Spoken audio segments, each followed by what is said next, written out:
things? Not in the short term, at least. Probably not in the midterm. The Israelis, I don't think, have a nuclear power system. Yeah, I don't think so.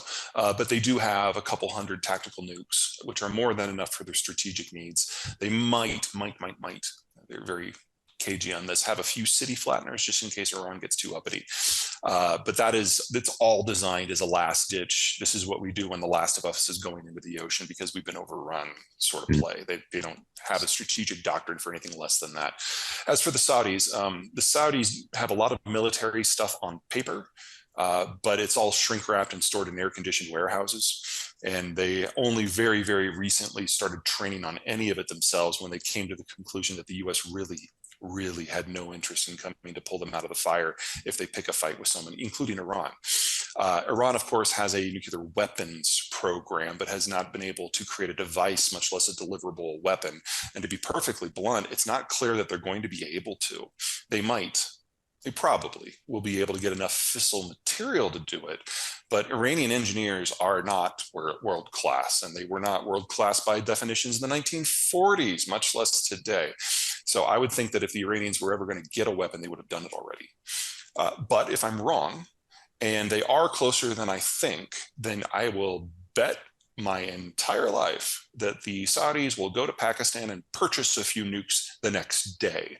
Uh, Saudi technical acumen is significantly below that of Iran's, but they've got a really big checkbook. And there are some people out there who have nukes who, with the right number, would sell. And the Saudis have already set that up. So it can happen very, very quickly should they feel so pressed. But the US will have nothing to do with that. If anything, the US would do a significant amount of things to prevent it from happening, but I don't think we could stop it. Well, let's start at what it was before the assaults. This was an open air prison camp. This is an area that has no economic reason to exist. It is a prison camp. Uh, and as such, there is no meaningful trade. It's dependent upon the outside world for over 90% of their food and 100% of their energy. Those supplies either come from Israel directly as a kind of a drip feed just to keep the place quiet, or international donations, and that is the entire story. So while I don't obviously do anything but vomit when I see what has happened and what Hamas has done, you have to admit, when the best that you could hope for is to be mayor of a prison camp, that's the height of social and technological achievement in Gaza. You can understand why some people choose some darker paths. They'll never get back to where they were. Israel controls all but one sliver of the border, which is with Egypt, and that's where the tunnels are that allow the Palestinians to smuggle things in. At a minimum, the minimum response that we will see out of Israel is clearing out an area maybe a quarter of a half mile thick and compressing the prison even a little bit more to make sure that none of those tunnels can ever be used again. And these people will be completely at the mercy of whatever the Israeli political system allows. And I don't see another way out of that, because the Egyptians are the only other country in play here. They're on the wrong side of the Sinai to project power here. And even if they could project power, they're not going to do it to free Gaza, because even if the walls went away tomorrow, then it's an open air prison camp with fewer walls. There is not a future here. And now that we've seen very clearly that Hamas cannot not only patrol its own territory to prevent things like this from happening, but actually encourage things like this to happening. There is no administration that can go in there and fix this.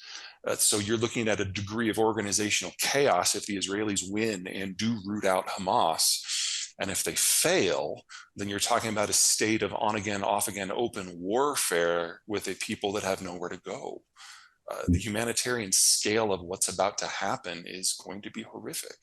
Well, from our last talk, we talked a lot about China and Russia and how we're going to both outlive both of those countries. We're not going to outlive Iran. Iran's been around for a very long time. It's had good government continuity over most of the 4,000 plus years that Persia's been in existence in some form. And the ruling class isn't one person like it is in China. It's a group of 10,000 mullahs. So even the world's most aggressive assassination campaign can't wipe that out. In addition, it's mountainous. So the military challenge, ever defeating Iran in any circumstance, is almost impossible. That doesn't mean it's going to be a dynamic economic power. That doesn't even mean it's destined to be a long-run oil exporter, but it does mean it's durable. No matter how this goes down, Iran will survive this just fine in the short run. The question, of course, is in Riyadh. So the Iranians, I would be shocked if we don't find the information relatively soon that they helped shape this operation and help support Hamas. But again, everyone in this area has been a friend. Everyone in this area has been a foe. Hamas is Sunni and Arab, whereas Iran is Shia and Persian, and they think of each other as apostates. They are convenient allies for the moment, and from the Iranian point of view, entirely disposable. So if they can get someone that they think is an apostate to do some horrific things in order to break up the potential alliance between two other apostate groups, for them, there's no downside here. And even odds, they're going to get their way. But even if they don't, they have demonstrated that they have the capacity to manipulate groups 1,000 miles away in ways that no one can detect. From their point of view, there's no downside here. From their point of view, there's nothing but potential successes ahead of them, because if they really did have a role in this, then there's no reason to expect that they can't do it again with another group that maybe is even a little bit more ideologically allied, such as Hezbollah, who are Shia. It's difficult to clear inside the mind of somebody who has an ISIS-like approach to the world. But it appears to be that the thinking is if we kill enough Israelis openly, publicly, obviously, brutally, that they will roll into Gaza. And even if we can turn it into a kill box and kill 10,000 Israeli soldiers, and even if every single one of us dies, the process of the Israelis doing that will kill so many civilians that had nothing to do with this, that the world will condemn Israel in a way that actually means something. And before you say that it's completely batshit, keep in mind that that was basically Osama bin Laden's approach for 9/11. You bait the United States to do something it wouldn't ordinarily do, and in doing so, trigger a region-wide uprising to overthrow the secular governments of the region. Didn't work. Well, that's a big jump from Gaza, but sure. Okay, so the whole idea of globalization is it was a bribe. We were so scared of Stalin in the days after World War II that we knew that we needed millions of people to stand between us and the Red Army. Globalization is what we did. We used our Navy to patrol the open oceans to create global trade. And in exchange, you had to join us in the Cold War. And for the Europeans, that meant standing up and facing off against the Russians. And it worked. But the strategy that worked when we were the world's only Navy has steadily faded. Ever since 92, when the wall came down, we've been backing away from that security role, and we have elected a series of ever more economically nationalist presidents, culminating in Joe Biden. People forget that from an economic international point of view, that Biden and Trump are the two most similar presidents we've ever had. Just one of them knows how to use a grammar checker. We're not in the 50s anymore. The Soviets had a navy, but they were almost landlocked. Their navy split up in 4 different seas. So it wasn't until after 1992 that we saw meaningful navies rise up in third powers in a degree that could potentially challenge us, with China, of course, being at the top of the list, but Japan's no slouch. The Brits are back in the game. The French never went away. The Turks have got some interesting stuff, and the Russians are now sharing their technology with anyone who will pay for it. India has made the board as well. So to maintain that position would require a much more powerful naval patrolling capacity than we had back in the 1980s. And our Navy patrolling capacity is much less than it was in the 1990s, because like everybody else in 1992, we declared kind of an end to history, and we changed the way our Navy works. It used to have global reach and global operational capacity. Now we've turned it into a purely military force, which I know sounds a little weird, but focused around the carrier battle groups so we can knock rogue nations off their perch. So we today have 12 of those, and all of our ships are basically committed to providing the defensive rings around the carriers. And they're the most powerful military platforms and units in human history, but we no longer have a large enough fleet in numbers to be everywhere at once like we used to be. and there are challenges in most of those places. So we would need probably 700 or 800 destroyers to provide global maritime security. We only have 70. And at any given time, half of those are with the carriers.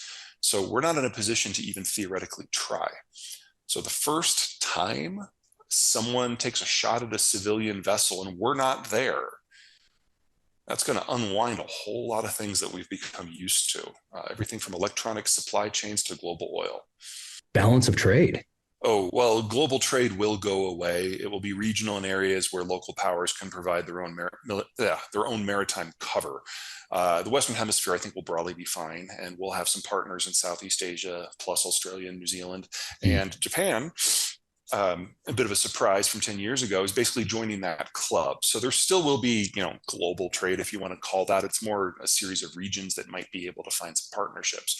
But the hilarious thing is the country that has benefited the most from this globalization structure and the American security overwatch this whole time has been China. They're by far the country that's most dependent upon being able to send civilian vessels anywhere and any when at any time. And wow, they're screwing the pooch. There are a lot of people who talk about the Chinese playing the long game and being very well thought out. I'm like, no, it's a cult of personality. It's one dude making policy in a room by himself, and he's doing so many stupid things. And challenging the US Navy is probably just the height of idiocy, because that is the backbone for his country's economic existence, not success, existence. They import 3/4 of their energy, and they import 3/4 of the stuff that allows them to grow their own food. And that's before you start considering the income that comes and the technology that arrives because of their play in global electronics. All that is being pissed away.